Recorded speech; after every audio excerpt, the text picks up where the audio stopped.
how are you doing? This is AutoTecPro. Today I'm gonna show you how to do the MCU update to fix the issue, the software and the firmware. Okay.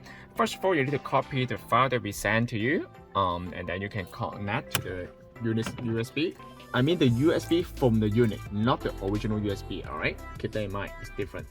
And then once you connect the USB, you can see that it should show the icon right here. There's a USB icon over there on top of the screen.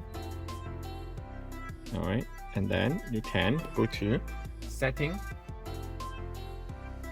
system, upgrade.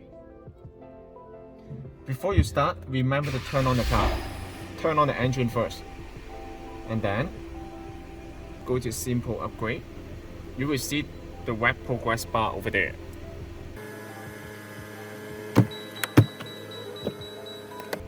During the update, do not touch anything on the car, do not touch the screen. Very important.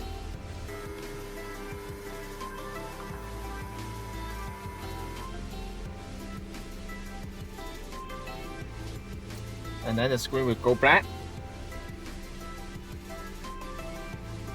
And then you will start again. Now, we need to unplug the USB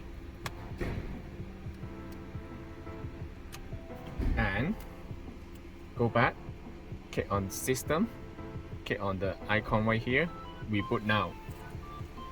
Reboot the whole system.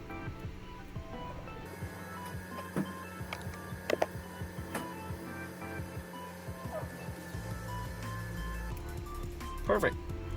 And then the update is done.